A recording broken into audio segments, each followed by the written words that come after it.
Alright guys, such comic again today. Hope you're doing well and enjoying your day. So far, Major 3 is done and dusted. The champion that many of us expected going into the tournament, the way they got the job done certainly could have gone a different way today. Big questions though over the coming days will be answered on what roster changes we may potentially see, because that's a key discussion with the run that Toronto made this weekend. Very much enjoyed your thoughts in the comments. Hit the like button if you enjoy. Subscribe if you're new as always. I greatly appreciate it. We got to start in the Challengers pit. Big results down there. Illy's team eventually falls short in top 6, but the team that takes the victory in pretty dramatic fashion. I mean, again, look at this venue set up for the weekend, but it is a big weekend, right? Yes, Mercules from the Challenger side is the story of the weekend. And in some respects, it's unfortunate for the Challengers teams that either won or certainly came close to winning, because typically, if you win the Challengers weekend on a weekend like this, you're probably going to get in the league. But that's far from a guarantee after this weekend, because Mercules is certainly the #1 prospect to get signed. And if Toronto hadn't had issues with Beans, Mercules, who knows how they'd have done this weekend, but he would still be kind of an unknown prospect,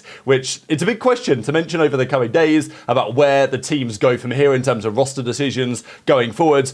But this was the winning team, coached by B-Sport. Josh, F-Dot played really well, but it was Eric, Boom, F-Dot, Afro, and Rafi, different Rafi, of course, to the Omit man. They get the job done in challenges, and it's pretty rare that a team that's expected to win, effectively like the #1 seed going in, actually does so. It's just so difficult to win in challenges. Afro's been just completely on fire this season. I think it's real unfortunate that from, visas and other situations, it's difficult for him to get back into the league, but it really feels like Afro's earns that opportunity again, as to be fair have many of the rest of these guys. But if you think about today, the Championship Sunday, 9 of the 16 players were European players. So you've got to think there's something to think about there for these teams going forwards, but the reality is there isn't all that much time to make changes before the start of the qualifiers. Literally only a couple of days. We'll see what these teams decide to do, if anything at all. But let's talk about Toronto and Mercules and the weekend that he had. Kind of crazy to look at. All the iterations of Toronto to make a Sunday, and of course now another one with, this is back in March, but there's now an additional version as well here with Mercules in the roster instead. But it was a phenomenal performance against Miami Heretics, really. Look, I know that Miami are naturally going to be a bit inconsistent. They will be kicking themselves the way that they bowed out here. Like, they'll definitely look back at this series in hindsight, because this was a grudge match, right? Like, it was drama on day 1 of the tournament. They were getting annoyed, Toronto, maybe understandably so, that Miami were talking trash on them. They had literally a substitute. This time they wanted their revenge. And just every map, basically every map the Mercules played, he was just super impressive. And look, I think that says a lot about the team and the setup and the system that Toronto have, but it also says a lot about Merc, right?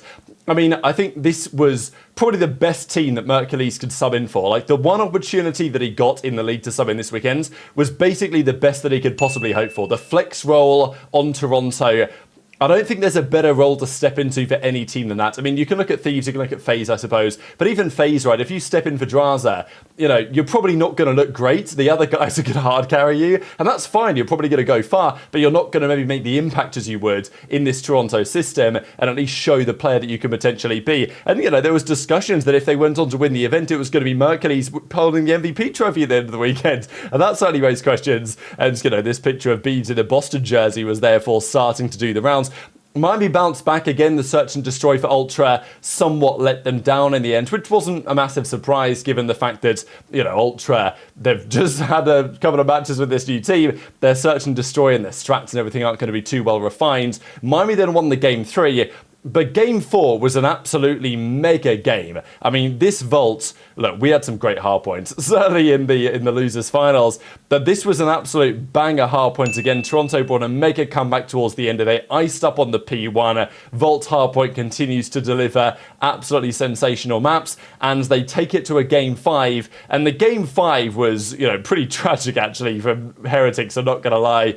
This was a real tough one. This was CleanX at the time that he's 5-3. Rencor hops on the bomb, gets the first kill. Rencor nearly gets the defuse, but with about a second or so left remaining, he goes down. They probably made a big misplay there, and in the end, it's Heretics eliminated out of the tournament. Commendable run for sure. They made it deep here at their home tournament. Top 4, 45 CDL points. I mean, look, they're going to be there at the World Championship. And this team is a serious force. They can take down pretty much anyone. But in the end, against a team with the substitutes, they go down. And the results are pretty mega, right? I mean, I wasn't expecting to see CleanX stand up and throw the birds up, but he wasn't very happy about what happened in the first series the weekend when they were doing the same thing back the other way. You don't often see Insight throwing up the birds, and CleanX did it as well. So, you know that it meant quite a lot here, right? I mean, how often do you see anything like this happen out of the Toronto boys? Usually they're so calm. Pretty funny that JoeDeceives watched the rest of his teammates talk all kinds of trash and then walk over there and give them fist bumps, and then JoeDeceives himself decided to get on the action as well. And I'm sure he had a few words to them while he was bumping fists anyway. So, I mean, entertainment as always. Those guys move on. And I think this was really the series, especially against, because Heretics is a challenge, right? I mean, they're a serious, decent team right now.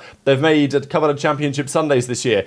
The performance that Mercury's put up in this particular series was enough, I think, to, certainly solidify his spot in the league next week. Let's be real. That's how it should be. And as Joe says, don't get mad if you're chirping me with a fill-in. GG's Miami 1-3-2. Beans, of course, is in the reply saying, hang on a second here, it's getting a little bit shaky. But look, they win it in 5 in the end. JoeDeceives, Mercury's in the positive. And Mercury's again, I mean, he didn't have the most damage in the lobby, to be fair. That was actually CleanX. But still, commendable series as ever. And just always very impactful, I think, Mercury's on the map. And just does his job very, very well indeed. Teams will have and will continue to be taking notes. But let's talk about the matchup that was eventually a rematch in the grand finals. And this was the question that I had for Thieves really today, because I was expecting them to take some heat. It's very difficult to win a tournament in completely commanding fashion, and they'd 6-0'd the weekend so far. The concern that I had for Thieves was, okay, they've looked so dominant, their cruise control. If they come in game 1 and get punched in the throat, punched in the mouth, whatever you want to say, like, how are they going to respond, right? Are they going to be like, oh my god, like, it's happening again, we're losing again? Like, what was the reaction going to be? Because I thought that Surge easily capable, and I mean, map 4 Nastie turned up game 1 here. Like, Nastie has been unbelievably good lately. And I know that there's been comments this year, okay, who's the most improved player? Is it Nastie? Look, I've been rating Nastie for years. I thought he was a top 20 player in the world in 2023, in the Modern Warfare 2 season where Ravens were terrible that year, and he nearly didn't get another chance in the league after that. I put him in my top 20 for EasyMax top 20 players of the year that year, and I thought that was still justified on his performance. And look, I think he's now significantly better than a top 20 player. He might be a top 3 AR in the game. I mean, that's arguable, right? I mean, you've got Scrappy, you've got Cell, Nastie might be right there. Like, he's just been so good lately, especially on the hard point, especially the game 4. I don't know what gets into him, but this guy goes absolute demon mode, and he's been a crucial reason why Surge have just been so competitive as of late and continue to really impress me, right? Like, no, I like this Surge team. I like the way they've been constructed. I was questioning their move at the start of the season with Hixie coming in. Definitely criticised Rambo Ray for that. But Rambo knows how to win, knows how to lose as well, and how to get the most out of it when you do lose, and also knows how to keep improving a team and make mid-season adjustments that really work out. He's picked some talented players, they're connecting really well, the chemistry's on fire, and they went up massive game 1 against Thieves. It got pretty tense, but eventually they closed out the game 1 and it looked like, okay, hang on a second here. Like, this could now get real interesting indeed. And the game 2 dealership search, look, I also got to say, if it was up to the pros, dealership search would never be in the map pool. Like, they wouldn't have put it in. And fair play to the CDL, because they took a bit of a risk on dealership, throwing it straight in, and I actually really enjoy watching it a bit. I've said this since I came into the map pool, even when that take was getting criticised. But it beats watching Vault every single day of the week, in my opinion. So, cool to see this in the map pool. I think the CDL should probably do a bit more of that. But the game 2, look at this. Surge go up 4-0. And in the end, Thieves have frankly no answer. Nadeshot's on Twitter saying, look, boys, wake up. We know the talent's there. Like, let's see it, right? Flip the switch and turn it on. And thankfully, not even thankfully, but fortunately for Thieves, they're just absolutely insane at control. Like, they're just so good at control. I mean, we've seen some good control teams over the years, but this Thieves team in control is basically unstoppable. I mean, the pressure they put on the map, it's just outrageous. Like, it is the blueprint for how to play control, and you can't stop them in control. Like, good luck, basically. And that means that wherever they are in a series, they've always got that potential switch to flip. But even then, right, they win the control, they go to a protocol, and this is a protocol where Surge, again, their hardpoint looked super strong. They had a real good chance here, potentially, to put Thieves away. They didn't. Thieves bring a big comeback. They take it to 5, and at that point, all the momentum is with the Los Angeles Thieves, and they do indeed complete the reverse sweep. Another gutting way for Surge because, you know, it happened last major as well. They make the, they make the winners finals. They lose 3-2 to FaZe. They make the grand finals. They get 4-0 swept by FaZe, right? And of course, today they made it back to the grand finals again. Scrappy was fired up, of course, in the post-game interview as well after they complete the reverse sweep, and it put Ghosty in prime position, right, to complete, finally getting event victory on the board after 5 second places or 4 second places in a row. And of course, Huke had a worse record than that, but eventually got over the hump, of course. But yeah, this was impressive, I thought, for Thieves because, like, Surge, incredibly impressive what they've accomplished, but equally for Thieves, that was my kind of final question, right? If things weren't going so well, how would they bounce back? And it turns out the control is just so dominant that they used that to flip the switch, and they came on to win the rest of the series too. Surge dropped down to losers, and I mean, wow, did we have a banger series here? Like, this could have gone either way. It really could have done. The game one was, we've seen some good Vault hardpoints. We've seen Toronto play some crazy Vault hardpoints this year. The one against FaZe at Major 1 rings a bell. This map was not all that dissimilar. It was a pretty cracking game from start to finish. And then, I mean, I thought Toronto were going to win. Then I thought Surge were going to win. But I mean, Nastie then gets team-naded by his own boy. Insight makes a play to keep it alive. And then Surge spawned over towards New and win at 250-249. Like, insane game. I don't know what was going to happen. I honestly thought Insight was almost getting the final ticket. Right here, I thought Insight was actually about to get the tick, but no, they contested just long enough. They got in there in time, and Insight eventually goes down, and that means that, well, Surge get over the line in just ridiculous moments, right? And, I mean, look, Mercury still had a great performance. There was talk here from Beans. Is there a spot on Meal Team 6 open it up? See what's going to happen there. And I think based on the comments after the events, Beans is going to be coming back in, I imagine. I think if they'd made the finals, certainly if they'd won, then, I mean, yeah, there's a conversation to have. But I think that Beans isn't going to be going anywhere. This is JoeDeceives. It is brilliant. Best honestly, that 3-piece was disgusting. They don't end up winning the map, however, right? Surge do take it in the ends. Ultra won the control and then went to a Skyline where Ultra have been pretty good so far, but they just got slammed this map. And I mean, again, it was map 4 Nastie. I don't know what gets into this guy, but map 4 Nastie turned up and just decided, all right, it's time to put them away. So commendable run from Toronto. What they achieved with a substitute in, I mean, this is as good as they realistically could have expected, I think, in the circumstances. And as Joe D says, can't say enough about Merc. Guy's a beast. He will be in the league at the start of next major, he says. So, look, I think read between the lines here for Toronto, it's probably not going to be on their team. I think the Beans will be coming back in. But still, he's making it pretty clear that as far as he's concerned, he expects Merc to be on a team in just a couple of days' time. Which team that's going to be, you guys can feel free to speculate. But as he says, shout out the Ultra Boys, give me a chance, making me feel like part of the team. Guys are insane at COD. Thanks everyone for the support. So doesn't get much better than that as a debut. Again, he had a pretty damn good series here as well to close out the tournament, really. It was actually CleanX that was kind of costing it out a rough time. And then the final map, everyone put on a bit of a stink show, really, when Nastie dropped to 2.2 KD, so that's just what this guy does on Game 4. So, Surge move on to the finals. Pretty spicy rivalry this has become, because in recent weeks there was talk, especially with the Thieves guys, you guys will never play us in a LAN finals and all of that, and of course, turned out what happens. Today, Surge make back-to-back finals, and again, unfortunately, they had their chances here, right? They had their chances to potentially capitalize in the same way as what happened last major. And look, at the end of the day, this Surge team just isn't as experienced as some of these top teams. They've not got that duck within quite yet, and hopefully they can get there at some point. But unfortunately, the way they kind of collapsed at the end of the series was pretty rough to see. The second one in a row was kind of hoping for a better fight, and we could have had it. We really could have had it. The game one was a close fought affair. Thieves eventually get the job done.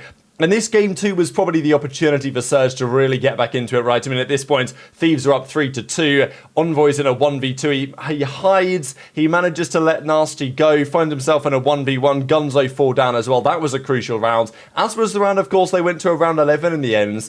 Because, I mean, this is a crazy round 11. I'm not sure the play that Surge made was the best, but I don't think it was necessarily bad. Neptune finds himself in a 1v1, and it was a strange 1v1, right? Because I think Neptune might have run out of ammo here. He probably had a pistol.